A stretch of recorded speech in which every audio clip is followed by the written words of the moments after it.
Pode ser RH. O RH pode ser estratégico, Pode ser flexível. pode ser criativo. O RH pode ser várias coisas. Mas o que a gente quer que seja? Pode ser RH, o podcast que vai te destravar. Apresentação eu, Júlia Dalsasso. E eu, Laís Jasper. Pode ser RH, o podcast que vai te destravar. Entrando agora no episódio número 10. E com um formato diferente, porque sabe, quem é RH criativo está sempre em movimento, sempre criando e colocando em prática. Hoje o podcast vai ser com quem? Comigo. E comigo. A gente vai tratar sobre vários temas da área de recursos humanos, né? Temas que eu tenho certeza que você, quem está me assistindo, que é de RH, vai dizer bem assim, meu Deus. Pega o papel e a caneta, anota aí, que eu tenho certeza que muitas dicas vão fazer total sentido para que tu faça um bom trabalho no dia a dia. Então, eu sou a Júlia Dalsasso, né? Trabalho no RH Criativo. Estou vestida com uma camisa verde-lima, que não é verde-limão, verde-lima. Estou com o cabelo solto, que é algo muito inédito, né? E estou aqui preparada para conversar com vocês sobre vários temas da área de recursos humanos. Eu sou a Laís, sou negra, estou vestida com uma t-shirt roxa, estou com o cabelo amarrado e vamos falar aqui hoje sobre temas muito, muito interessantes, que tanto eu quanto a Júlia a gente gosta, né? E vai ser muito legal, vai ter muito conteúdo para vocês estarem aproveitando e o mais importante, colocando em prática aí no ambiente de trabalho de vocês.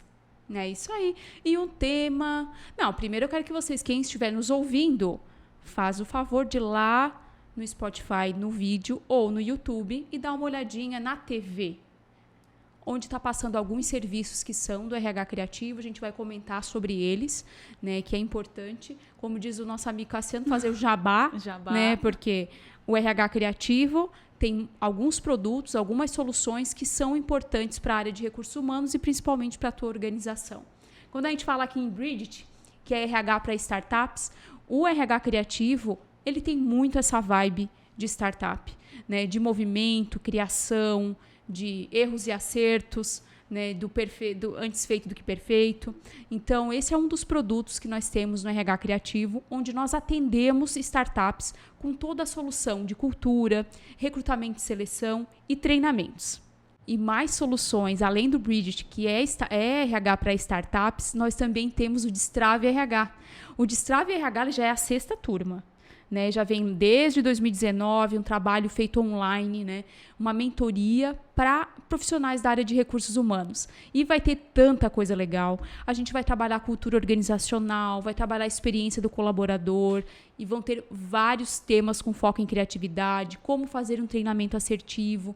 Então, não tenho dúvida que se você se inscrever no Destrave RH é algo que vai te surpreender. Gente, falando em história... A gente tem cada história hilária na área de recursos humanos, né? Só que todas elas têm um fundo assim. O que eu aprendi com essas histórias, né? Vamos falar um pouco sobre absenteísmo, o famoso absenteísmo, né? Em 2010, 2009, Laís, foi a primeira vez que eu ouvi falar a palavra absenteísmo. É um palavrão, na verdade, né? Sim. E hoje, infelizmente, ainda tem algumas empresas que não sabem do que se trata. Então, mas aí como é que eu faço para diminuir o absenteísmo da minha empresa? Né? Em 2010, eu fiz um projeto muito bacana e que ele meio que perpetuou um indicador muito baixo. Né? Eu trabalhei numa empresa com aproximadamente 2.300 funcionários e lá o Silvio, que era da qualidade, falou assim para mim, Júlia, por que tu e a Elaine não fazem um trabalho baseado na teoria de Maslow? Daí eu falei, gente, mas quem é esse homem? Né? Eu sou da área de administração, já ouvi falar, né, na teoria de motivação, mas eu nunca tinha estudado a fundo. Comecei a estudar um pouco melhor, tal, e nós fizemos um trabalho que durou de 2010 a 2012. Nós trabalhamos todos os degraus de motivação, iniciando com a questão fisiológica, de segurança, e assim sucessivamente. O que nós fizemos e que deu super certo? Isso para redução de absenteísmo. Nós pegamos todos os benefícios e realmente nos certificamos que todos os benefícios estavam de acordo e estavam atendendo às necessidades dos funcionários. Nós pegamos ônibus, fizemos todas as rotas dos ônibus. Tinha mais ou menos 15 linhas. Para saber tempo, deslocamento. Para saber os tempos. Isso mesmo. Se estava confortável. Tempo de itinerário, se o motorista era agradável. Beleza, desci do ônibus. Se tinha passarela para eu chegar até o vestiário para colocar o uniforme, porque muitas vezes podia ser que estava chovendo, a pessoa ia se molhar. Chegando no vestiário, a gente avaliou qualidade do uniforme, se o uniforme estava limpo, se o uniforme tinha o tamanho adequado, se o ambiente do vestiário era um ambiente que realmente suportava aquele número de pessoas naquele fluxo. Olha as etapas. Beleza. O que mais que influencia no fisiológico, né? Água. Experimentamos e fizemos a coleta de 100% da água de todos os bebedouros e levamos para um laboratório fazer a avaliação. E assim foi subindo os degraus de necessidade até que a gente chegou em autoestima, chegamos em realização pessoal. E um absenteísmo na época de 7 foi para 2. Muito. É muita coisa. É um salto gigante. E daí a gente falou assim, mas será que isso vai se sustentar? Então, foi um processo de mais ou menos 2 anos, né, de 2010 a 2012, onde teve investimento sim, né, porque tinha coisas básicas, como, por exemplo, a alimentação. Né, a alimentação teve que fazer a troca, contratar mais cozinheiras, uniforme, para as pessoas que tinham maior peso, não servia o uniforme, ficava coladinho, foi mandado fazer os uniformes personalizados. Então, teve investimento. Não foi algo que foi do zero, assim. Sim. Mas isso contribuiu 100% para a decisão de uma pessoa de ficar ali ou não, que é turnover, e principalmente redução de absenteísmo. Quando chegou no fisiológico, que era a questão de saúde também, né, anota aí, olha só, todas essas dicas aí de questões que você trabalha, se trabalha em organização, não é muito diferente, né, de indústria. Nós, como lá 90% era mulher, nós contratamos uma ginecologista para atender 2 vezes por semana na empresa. Então, ao invés das meninas saírem para fazer o preventivo, que era 1 vez por ano no mínimo, né, nós contratamos uma ginecologista para estar na empresa e deu super certo. Né? O médico, manhã, tarde, noite, porque como era uma empresa que trabalhava 24 horas, automaticamente precisava desse suporte também. Então, para absenteísmo, a gente anota aí que isso é importante, trabalha a teoria de Maslow. É o básico. Depois disso, que a gente transcende, quando tu já atinge todos os 5 níveis da pirâmide de Maslow, a gente transcende para a pirâmide de Barrett, que daí o negócio já é um pouco diferente. Isso aí a gente deixa para as cenas dos próximos capítulos. Mas para absenteísmo, que deu muito certo para mim foi isso. Né? A presença do RH no ambiente de trabalho, ela também deu muito certo. Então, na época, nós não tínhamos BP. Uhum. E foi feito toda a gente fez treinamento, participou de formações para realmente ter um título e realmente entender mais sobre o negócio. E a aproximação do RH com os líderes fez com que também os líderes estivessem mais preparados para poder atender as pessoas em caso de absenteísmo. Né? Então, várias ações foram feitas. Reduzir absenteísmo não é jogo mole. Aí não é fácil e não é rápido. Não. É constância. É isso aí. Conversas diárias, até mesmo a plataforma Psyll, que nós conversamos, ajuda muito a fazer identificar. Esse monitoramento. A saber em qual nível, né, da pirâmide o indicador ele precisa de fato de atenção. Né? Lá a arvorezinha ela pode estar com muitos frutos, mas não quer dizer que ela esteja saudável.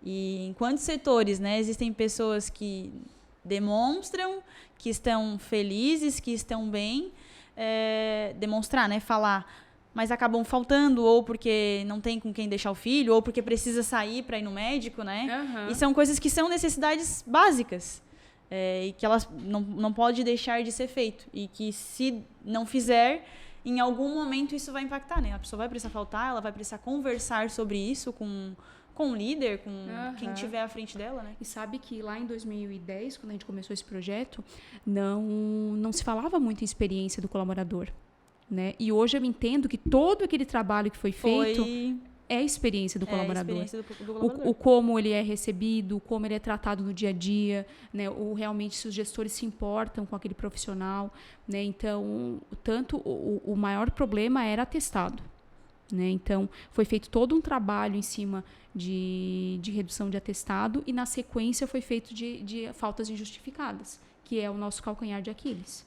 Né? Porque se tem atestado, automaticamente a gente consegue identificar os CIDs, conversa com a médica, faz ações de bem-estar. Né? Já a falta injustificada, ela está muito mais atrelada a uma necessidade. Né? Se a pessoa realmente tem algum problema em casa e não consegue externalizar ou não vai pegar um atestado para dizer que, né, que realmente faltou para ganhar o dia. E ela está muito interligada a isso e também a falta de engajamento e comprometimento. Então, aí, como diz aquele, que o buraco é mais embaixo. A gente tem um pouco mais de preocupação e está um pouco fora do nosso controle as faltas injustificadas, né? Eu até botei aqui para vocês, anota aí. Agora pega a caneta, anota aí. Gente, anota que é dica de ouro valiosa. É isso aí. Tem dicas que é jogo rápido aqui que eu coloquei. Então, tem um diário de bordo para acompanhamento do indicador e participar das estratégias dos times. Né? Nós, de RH, precisamos estar bem próximo dos líderes para poder ajudá-los nessa estratégia. Selecione bem os eventos que contemplam esse indicador. Mas o que é evento? Evento de folha de pagamento. Então, por exemplo, o que soma no absenteísmo? Falta injustificada, falta justificada, atestado, ausência legal. Então, observe qual esses indicadores tem um impacto maior e é ali que tu vai atacar. Né? Vou atacar a doação de sangue. Cara, não faz sentido. Se doação de sangue só pode doar uma vez por ano. Né? Então, aqui seleciona bem qual o evento que contempla este indicador. Assim, tu consegue estar mais claro e atacar e ter um retorno mais rápido, né? Estratificar os indicadores e atacar o 80%, quando a gente fala Pareto, né? 80-20, ataca o que é 80%, que no caso de onde eu passei, normalmente era atestado. Depois de toda essa movimentação, passou para falta injustificada. Fazer um diagnóstico dos principais dores das equipes, né? Daí a gente falou da Psyu, já antecipei. Pesquisa aí, plataforma Psyu no Instagram. Pegar na mão e ensinar o supervisor a olhar para o tema. Todos saem ganhando na redução. Gente, isso é muito importante. Eu botei isso, mas é tão banal. Mas a gente precisa, né, fazer esse movimento de pegar na mão, ensinar. Como eu mesma falei, tem empresas que nem sabem o que é absenteísmo. Que foi o teu caso, né? Que foi algo que tu acabou também descobrindo, entendendo o que era primeiro, para depois poder ensinar outras pessoas e também que elas entendessem a real importância disso no setor, não só para o resultado, mas para a própria saúde, né? Que é o que a Psyu mapeia, né? Saúde, qualidade de vida. O que está impactando lá no meu setor? Não quer dizer que seja num todo, que todo mundo esteja com este mesmo, né, problema. Mas o que eu, enquanto líder, consigo fazer? O que eu consigo atuar? O que está na minha mão? A gente fala, né, que a sua falta faz falta. Então, tem N ações que foram feitas nesse case em específico ao longo desses 2 anos que teve um impacto. Mas por quê? Porque teve consistência e repetição. E entrou no DNA das pessoas de saber assim, ok, se acontecer algo comigo, eu tenho que conversar com o meu gestor. Então, já tinha todo um arranjo de como as pessoas precisavam fazer em caso de falta. Né? E aqui também. Gente, acabei de falar, dei spoiler. Persistência e constância no acompanhamento. Mês a mês, avalie os setores e o que de novo aconteceu. Né? Não de novo de repetido. De novo, uma situação nova que ocorreu. Sempre que ocorre alguma situação específica em relação ao absenteísmo, anote. Porque se ela vai se tornando frequente, tu já sabe onde atacar e quais setores, qual é o gestor, enfim. Nem todas as empresas têm BI, têm software para poder acompanhar as faltas, né? Infelizmente, alguns RHs precisam ainda fazer manual. Sim. Né? Pegar o ponto, e olhar, bater o olho passar ali. Pro Excel, enfim, né? Faz parte do show. E olha o quanto é importante, né? Isso é o básico de RH. Se tu não cuida do absenteísmo, não cuida das pessoas, não vai conseguir ter resultado diferente. Eu lembrei de um exemplo, posso compartilhar? Pode, vai lá, vai que é tua. De uma situação de um colaborador absenteísta que veio solicitou para a gestora dele um aumento de salário. Colaborador, absenteísta, faltante. Pediu um aumento de salário para a gestora dele. Porque haviam vindo atrás dele e tal, oferecer um salário melhor. A função dele, de fato, é uma função muito importante no ramo em que ele trabalhava. E ela ficou assim, tá, Laís, mas eu não quero perder ele, mas ele também não merece, o que eu faço agora? O que a gente foi olhar? Folha ponto. Ele não é um colaborador faltante? Quais foram os motivos das faltas dele? Foram motivos que se justificam, né? Ou foram banais que ele nem realmente te deu... apresentou de fato uma declaração, um atestado, algo que comprovasse aquela ausência dele no trabalho. Gente, tinham poucos motivos que justificavam a ausência dele no trabalho.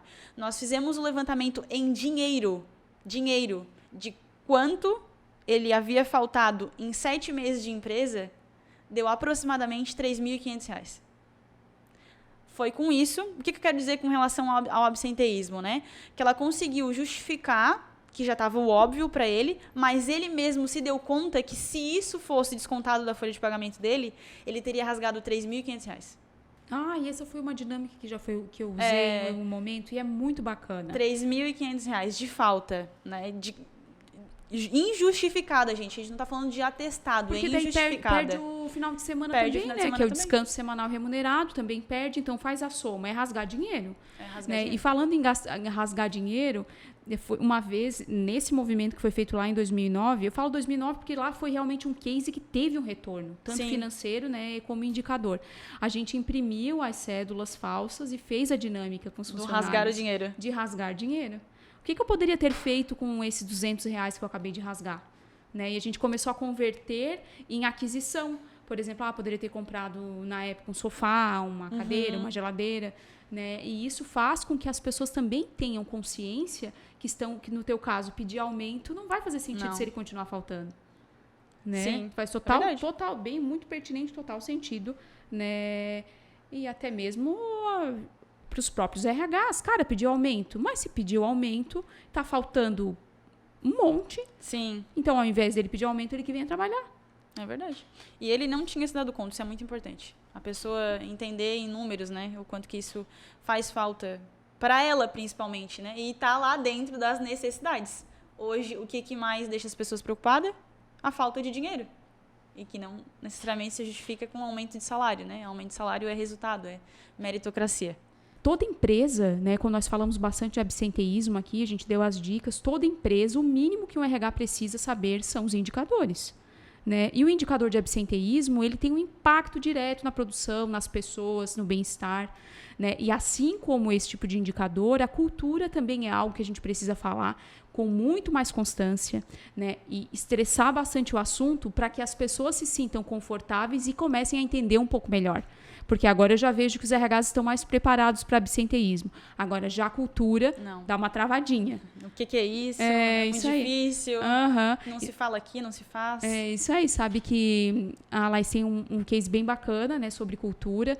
Então, no RH criativo, a pessoa de cultura é a Laís. E eu queria que falasse um pouco, assim, quais são as definições principais, né? O que tu vê de cultura, quais são as empresas aqui na região que tu vê que faz um trabalho bacana, ou se não quer citar nomes, né? Mas tu vê, tem empresas que fazem esse tipo de trabalho?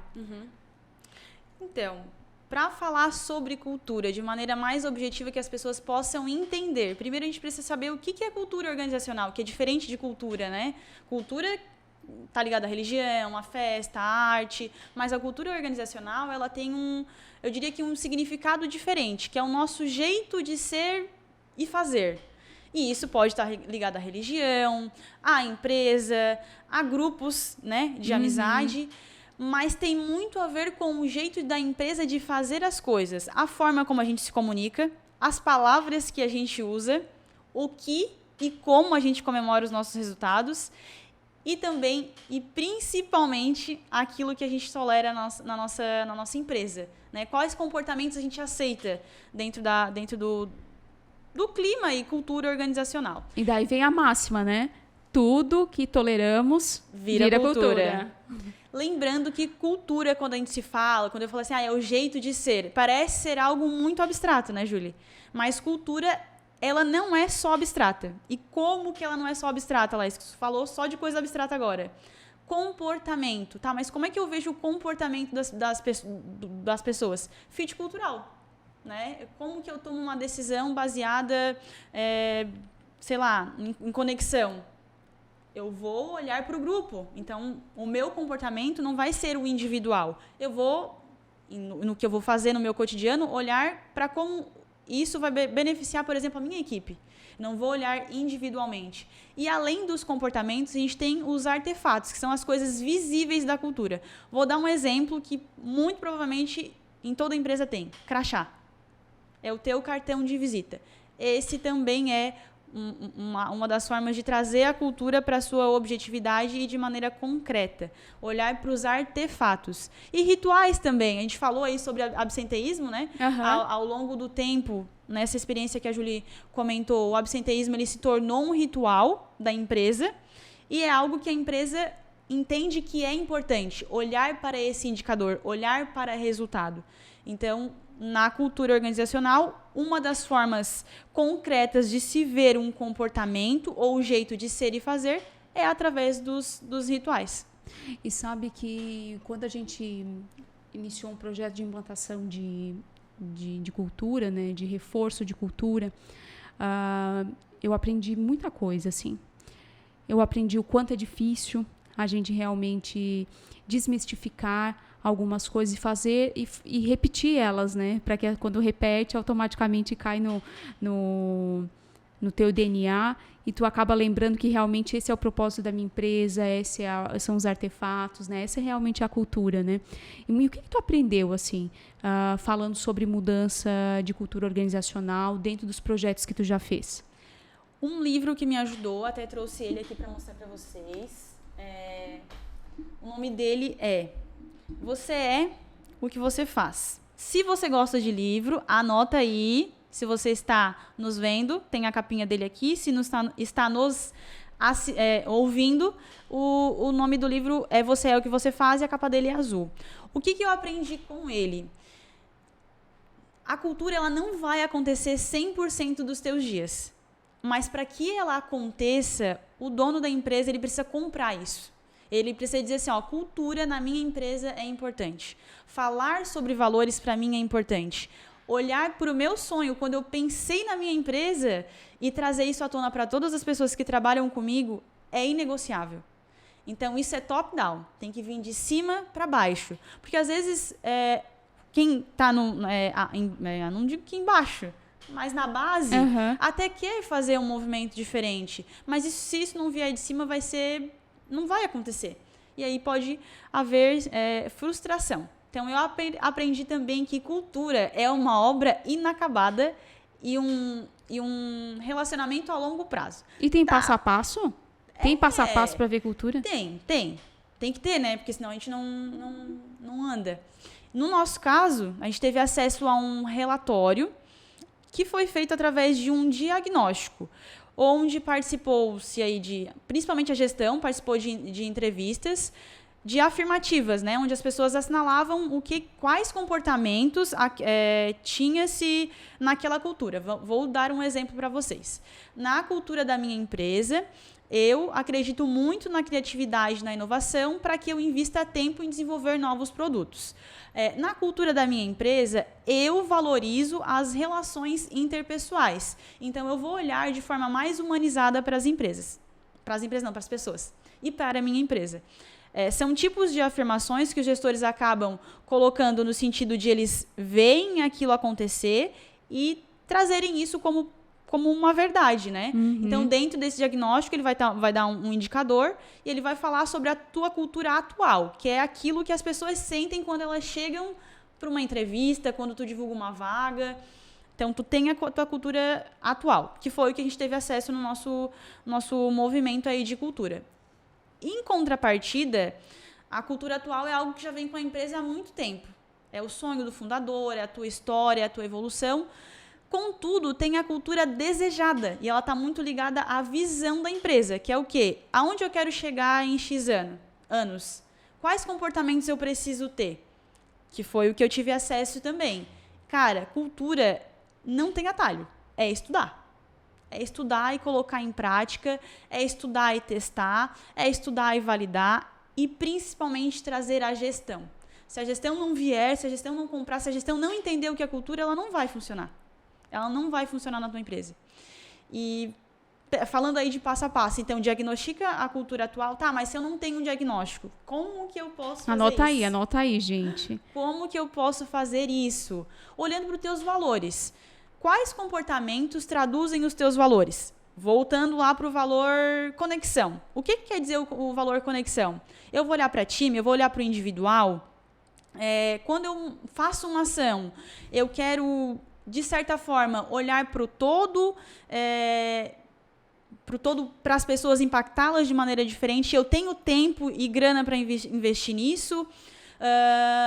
Procurar comportamentos dos teus valores, que tu vai poder encontrar aí comportamentos não, eu diria que características da tua cultura. Olhando num geral, pesquisa de cultura, nós temos um quadrante: clã, adocracia, mercado e hierarquia. Cultura de clã, ela vai olhar para o paternalismo. Cultura de adocracia, criatividade e inovação. Cultura de mercado, agilidade, fazer para ontem, raposa, né? O Nubank é uma cultura de mercado. Hierarquia, a própria Polícia Militar é uma instituição cheia de norma, de padrão, vai olhar muito para a qualidade.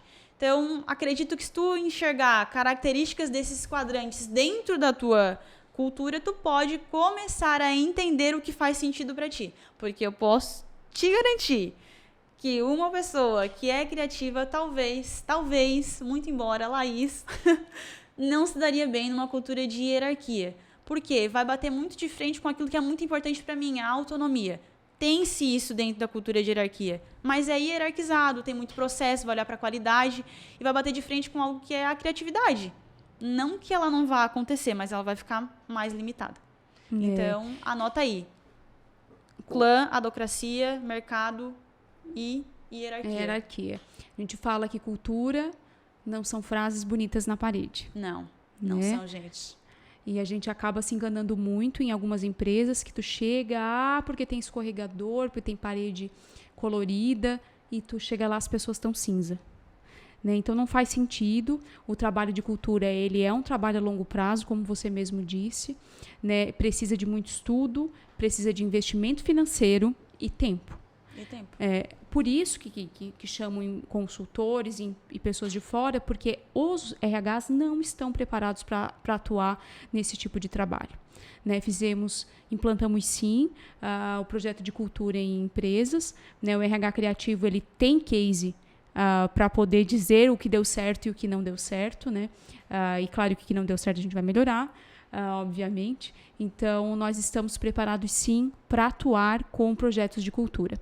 E se você, RH, né, tem interesse em saber um pouco mais sobre cultura, entender mais o passo a passo, até mesmo as ferramentas que foram utilizadas, participa do Destrave RH. No Destrave RH, a gente vai falar muito sobre cultura organizacional.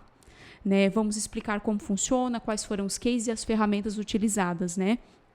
E para a gente fechar esse episódio, a gente vai fazer, esse é o 10º episódio, né, Laís? Episódios mais curtinhos, falando sobre temas relevantes da área de recursos humanos. Então, neste episódio, falamos sobre absenteísmo e cultura, né, que são temas que dominamos, que nós já passamos no nosso dia, né? E histórias que a gente pode contar para vocês que realmente trouxeram resultados positivos, né? Então, vamos lá? Para a próxima, então? Partiu próxima. É isso aí. 11º. 11º. Um beijo a todos. Muito obrigada. E vamos lá. Isso aí. Beijos.